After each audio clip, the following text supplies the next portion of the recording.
안녕하세요. 신명진 목사입니다. 날마다 말씀과 함께 오늘은 예레미야 48장의 말씀을 중심으로 은혜를 나누겠습니다. 예레미야 48장에는 모압의 심판과 회복에 대한 말씀이 기록되어 있습니다.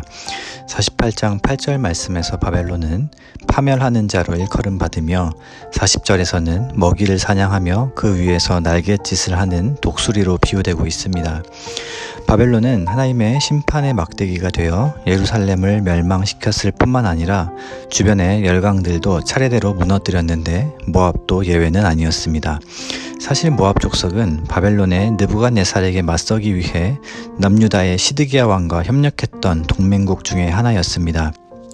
하지만 모압은 남유다 왕국이 존폐 위기 가운데 놓이게 되자 여호야김 왕에게 맞서서 바벨론에게 군대를 지원하였습니다.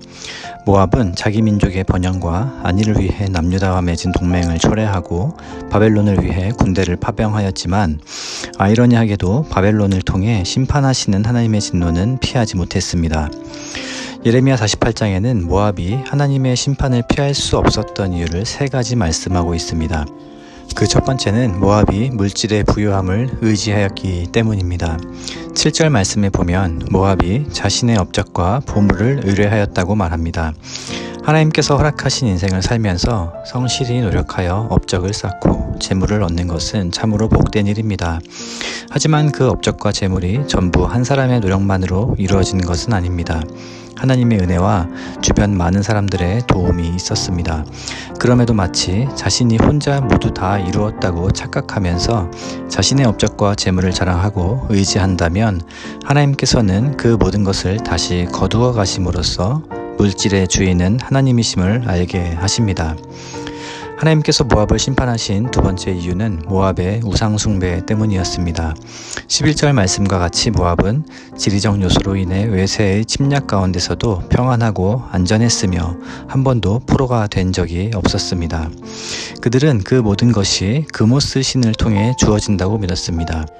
이에 대해 하나님께서는 북이스라엘이 베델에 세운 우상인 금송아지로 인해 수치를 당했던 것과 같이 모압도 그모스로 인해 수치를 당하게 될 것을 지적하시는데요.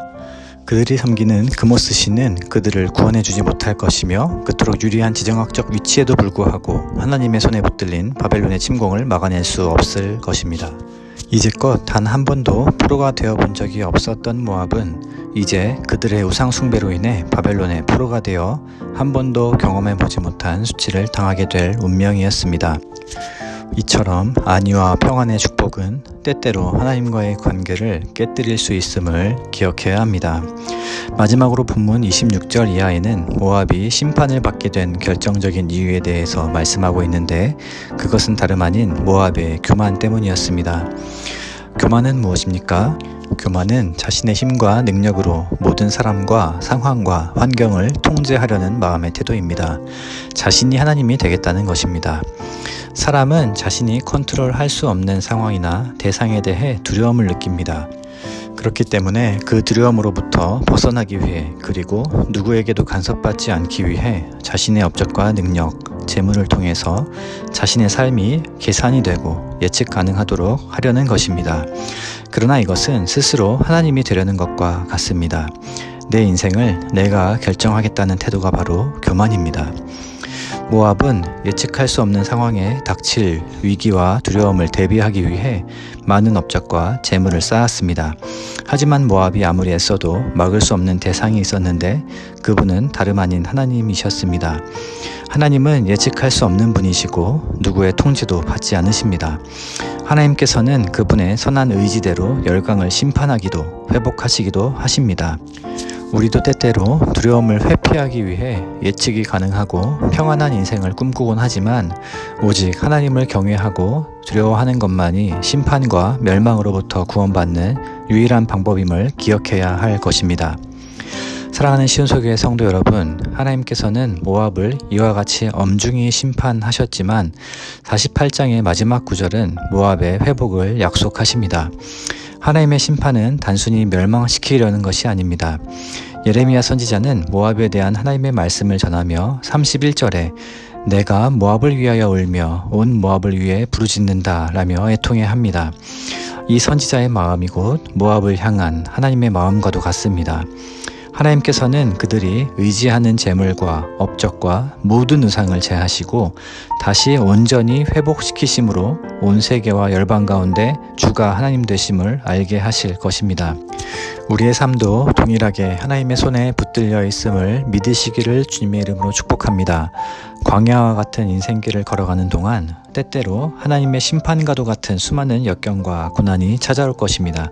그러나 그 어떤 것도 우리를 향한 하나님의 사랑에서 끊을 수 없음을 신뢰하며 감사로 하나님을 영화롭게 하는 복된 하루 되시기를 주님의 이름으로 축복합니다. 함께 기도드리겠습니다. 하나님 아버지, 오늘도 귀한 한날을 허락해 주시고 말씀과 기도로 시작하게 하시니 감사드립니다.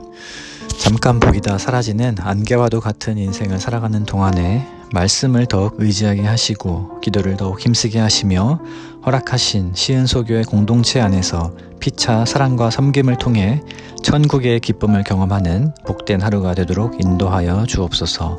살아계신 예수님의 이름으로 기도드립니다. 아멘.